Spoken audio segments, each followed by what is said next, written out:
Ipswich Town announced that their legendary former player and manager George Burley is undergoing cancer treatment. But with any of these games, you've got to win the battle first. I mean, Macedonia played Spain, they were 2-0 up at half-time.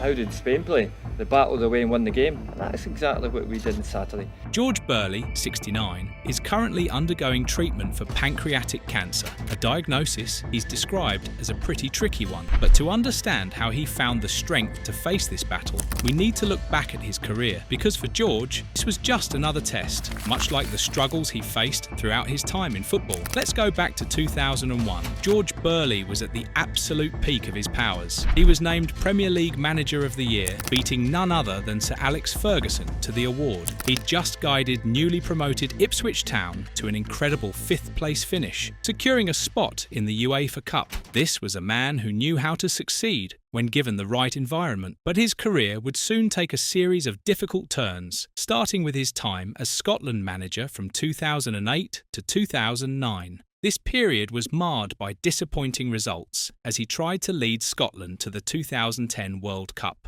The campaign included a humiliating 4-0 loss to Norway. Then there was the infamous moment when striker Chris Iwelumo missed an open goal from just 3 yards out during a goalless draw with Norway at Hampton. It became the defining image of Burley's campaign. Before we go further, I want to ask you something. What do you think makes a manager truly great? Is it the trophies they win, or is it how they handle the toughest moments? Leave a comment below with your thoughts, and if you're enjoying this story of resilience, hit that subscribe button. The real tragedy of Burley's Scotland career, though, wasn't the results. It was what became known as Boozegate. After a 3-0 qualifying defeat to Holland, his captain, Barry Ferguson, and goalkeeper, Alan McGregor, engaged in a prolonged drinking session at the team hotel that lasted until morning. Burley punished them by dropping them to the substitutes bench for the next match against Iceland. But then things got worse. The two players were photographed making V signs to photographers while sitting on the bench. It was an act of pure defiance, a public humiliation of their manager. For Burley, who had trusted his players like adults, it was a profound betrayal. These weren't just any players. Ferguson was his captain, the leader he'd relied on to set the tone for the squad. McGregor was his first choice goalkeeper, a vital part of the team. Their actions didn't just undermine his authority, they destroyed it in front of the entire nation. What many didn't know at the time was that Burley was trapped in a political nightmare. SFA President George Peat publicly criticised Burley's handling of the situation, saying he would have sent the players home immediately. This made Burley look weak and forced the SFA board to escalate things. The lifetime ban that followed was a decision made by the board, not by Burley himself. As he later clarified, the decision was not his, stating that the board decides these matters. He was caught between rebellious players and an interfering executive, a manager in name only. The situation revealed something important about modern football management. Burley was from an old school generation where managers had real authority. They made the decisions, set the standards, and players either met those standards or faced the consequences. But the game had changed. Power now sat with boards, sporting directors, and star players who knew they were bigger than their managers. Burley found himself managing in a structure that didn't suit his style, where his decisions could be overruled and his authority publicly questioned by his own bosses. Despite the turmoil, the SFA board gave Burley a stay of execution in September 2009 after Scotland failed to qualify for the World Cup. They decided to give him another chance, but the damage was already done. The trust between manager, players and executives had been shattered. The Scottish public had lost faith. Every decision he made was now scrutinised through the lens of the Boozegate scandal. The end came in November 2009 after a humbling 3-0 friendly defeat to Wales. Fans heckled him throughout the match in Cardiff. It was a miserable experience, standing on the touchline hearing your own supporters turn against you. 2 days later, he was sacked. His record stood at just 3 wins from 14 games. The statistics told a story of failure, but they didn't tell the whole story. He didn't show a man undermined at every turn, managing a squad that had publicly disrespected him, working under executives who had stripped away his authority. After 18 months away from the game, Burley was itching to get back. Management was in his blood. He'd spent his entire adult life in football, first as a player and then as a manager. The time away from the game must have been difficult, watching other managers work while he sat idle. In May 2012, he took on a new challenge as manager of Cypriot side Apollon Limassol. He saw it as a fresh start,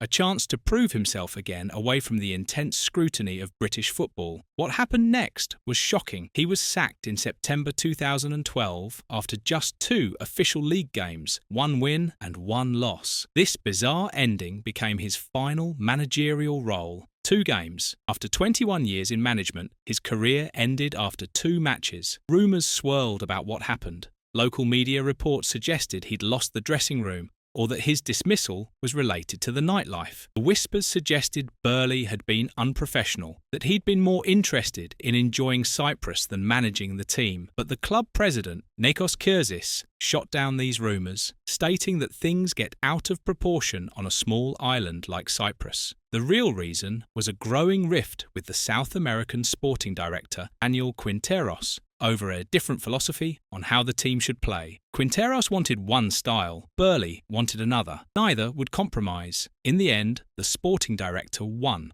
Once again, Burley was forced out, not by poor results, but by a political power struggle he couldn't win. The pattern was repeating itself. A manager with proven success at the highest level was being undermined by the very structures that were supposed to support him. It must have been deeply frustrating. He'd come to Cyprus hoping for a fresh beginning, only to find the same problems waiting for him. Different country, different club, same issues. To understand why these career setbacks were tragedies rather than failures of competence, we need to look at what George Burley was capable of when he had control. In June 2005, he was hired by Hearts, backed by Lithuanian owner Vladimir Romanov. Within months, he had them top of the Scottish Premier League and unbeaten. His team was playing exciting football and threatening to break the old firm's dominance for the first time in years. Celtic and Rangers, the 2 giants of Scottish football, were actually looking over their shoulders at Hearts. Then, in October 2005, in a move that stunned Scottish football, Romanov sacked him. The team was top of the league. They hadn't lost a match, yet Burley was fired. The official reason was irreconcilable differences, but it was really about Romanov's interference in team selection and club affairs. The owner wanted to pick the team. He wanted to decide tactics. He wanted control over everything. Burley was fired from a winning position because his success threatened his owner's control. This was the prototype for everything that would follow at Scotland and Apollon. Romanov was described by fans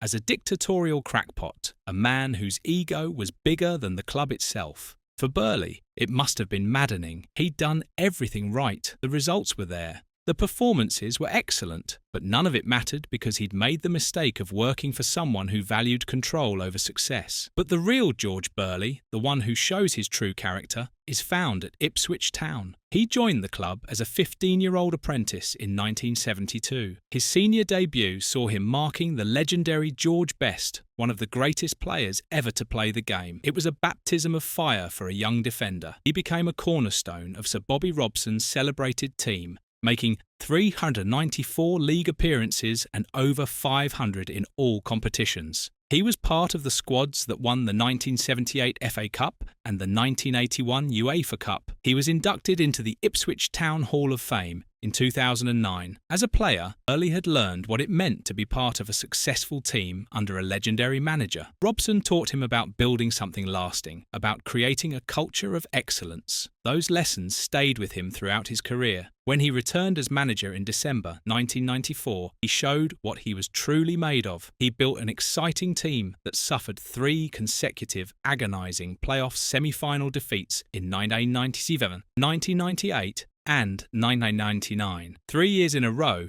he got his team to the brink of promotion, only to fall short at the final hurdle. Most managers would have given up or been sacked. Pressure after 1 playoff failure is immense. After 2, it becomes unbearable. After 3, Most clubs would have moved on, convinced their manager couldn't get them over the line. Ipswich believed in Burley, and Burley believed in his methods. He didn't panic. He didn't tear up his plans and start again. He kept building, kept refining, kept improving. In 2000, his side finally broke through, winning the playoff final to secure promotion to the Premier League. The relief must have been overwhelming. After 3 years of heartbreak, he'd finally done it. What happened next was remarkable. In the 2001 season, his newly promoted team finished 5th, only missing a Champions League spot on the final day. They qualified for the UEFA Cup. This wasn't a team that scraped survival. This was a team that competed with the giants of English football. They beat Liverpool, drew with Manchester United, and played exciting, attacking football that made them one of the stories of the season.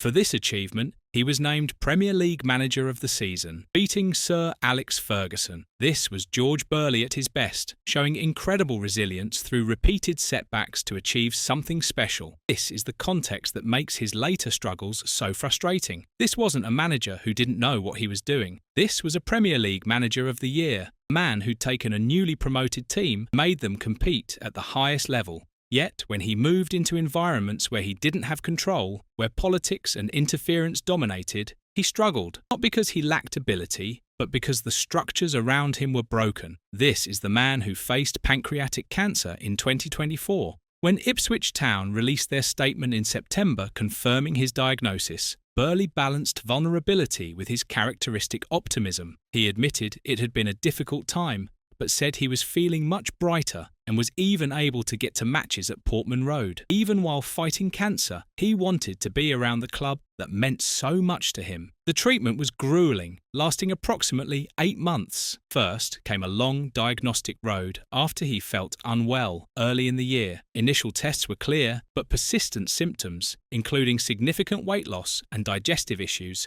led to further procedures that confirmed pancreatic cancer. This disease is notoriously difficult to treat, with survival rates much lower than many other cancers.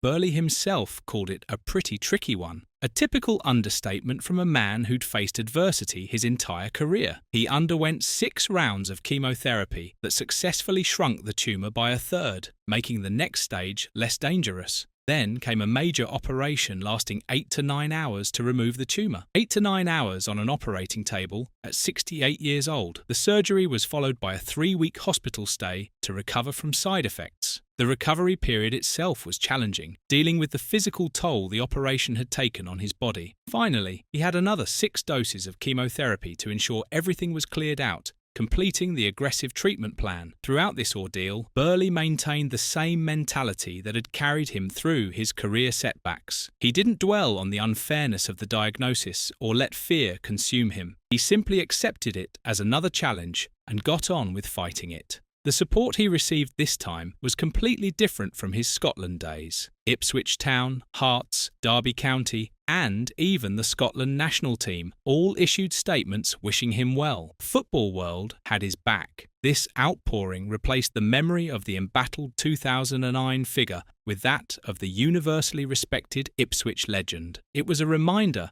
that his true legacy wasn't defined by the political battles he'd lost, but by the success he'd achieved and the respect he'd earned over decades in the game. In May 2025, fantastic news emerged. George Burley, now 69, was free of cancer and had been given the all clear. He'd won his 8-month battle. Speaking about it, he acknowledged it had been a long road, but said he was very lucky. More importantly, he explained his mindset. He'd faced career-ending moments before, thinking he'd never play football again, and responded with determination to beat those challenges. This cancer battle was just another test. The resilience he learned from those 3 playoff defeats at Ipswich, the betrayal at Scotland, and the political games at Hearts and Apollon had forged his mental fortitude. These weren't failures of his ability. They were failures of environment, tests of character, and they were just practice for his ultimate challenge. He approached cancer the same way he approached those career setbacks, with the mentality of accepting the challenge and deciding to beat it. When faced with the diagnosis, he didn't ask why me. He simply said,